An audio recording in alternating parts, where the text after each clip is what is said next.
Where Swahili culture meets the white coral sands, it's the mix for a perfect family holiday. Inviting waters and the warm hospitality have attracted people for generations.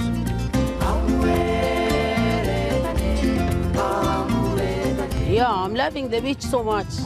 I'm also coming here like every day, every time I've got some time, I go to the beach. It's well known that Mombasa is the sort of place where you can buy a holiday companion for a month, a week, a day, or even for a couple of hours. Mombasa has long been a place of trade. For centuries, slaves from East and Central Africa would leave here bound for foreign shores. But today, human trafficking has changed. There are some estimates that in this city, there are as many as 40,000 child prostitutes. A few streets back from the beach, away from the resorts and pubs, women and men make life-changing decisions.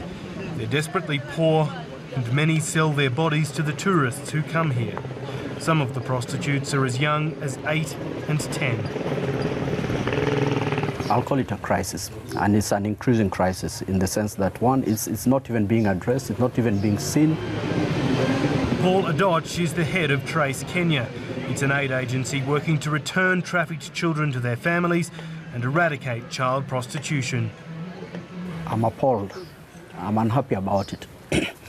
That's why we're doing something about it too. One, we're making communities aware that relationship with the Mzungu or with any other person as such does not necessarily pull you out of poverty.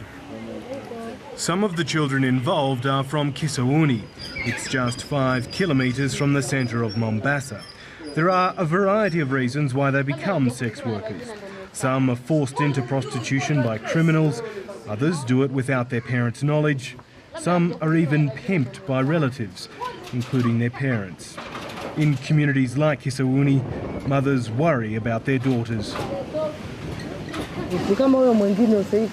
I've been asking around and I was told my daughter had been out and she started taking drugs. She's very young, just 14. Grace Magome's teenage daughters are sneaking out at night. She doesn't know where they go, but they come home with money. The girls tell us about an underage friend who sold herself to a Mzungu, a white man. Yes, he was abusing her because the Mzungu sleep with that girl. And that girl is too small, but the Mzungu is big. He's abusing that girl. It's local knowledge that the epicentre of child prostitution is a place called Mtwapa. It's difficult to film here because of the sensitivity of the subject. Perhaps what's most telling is that you do see tourists, but very few of them are women. Most of the visitors are older men, wazee in Swahili. I know the place, I know the beach very well. I've been here for some time. Now, they were there from the white main country. Come here looking for little girls under 12. This one is going to everybody in the house. When the sun sets, the pubs and the hotels come alive. Prostitution is illegal in Kenya, but sex workers keep the bars full. Most of the clientele are older white men, many with younger partners. They really affect them because someone they want maybe she started at the age of 14. Now she want to get married. She cannot get her children. Some they contract HIV and AIDS. Some they have chronic STIs. Yes, because they have men there. Eunice Nyarimbo is a 35-year-old sex worker and she's also a peer educator.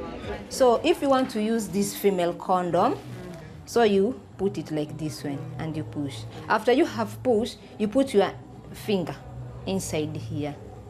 She says some of the older women in the industry perpetuate the problem and explains it from their perspective. So you have to. I'm growing older, so I have to recruit new young girls to the market. Like now for the men, they cannot come for the old ladies. They come for the young ladies.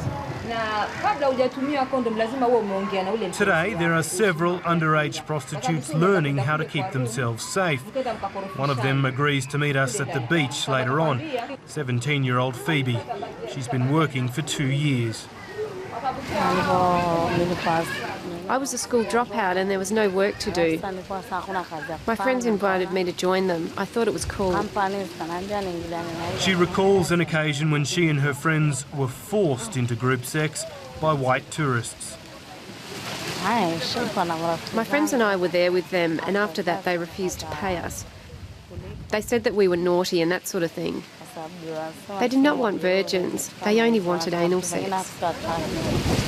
Many now suspect pedophiles tell each other just how easy it is to break the law in Kenya. I think there is a network, and I think they believe that you can get sex with children. And I also believe that quite a number of these travelers, the Mzungu, they come here specifically for sex, or for sex tourism. It's still happening, even if they say it got to stop, but it doesn't stop, because the children are so poor. They're sent, sometimes they're sent by their parents to come and get money from the Wazungus. So they do come and fetch money and then they go back. The illegal trade has links to other countries in East and Central Africa.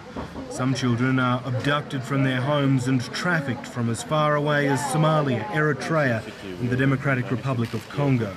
When they arrive on the coast, innocence is stolen and dreams are robbed by predators from abroad.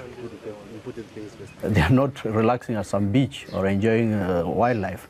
They are specifically deep in the communities, in poverty-stricken areas, looking for sex, nothing else. And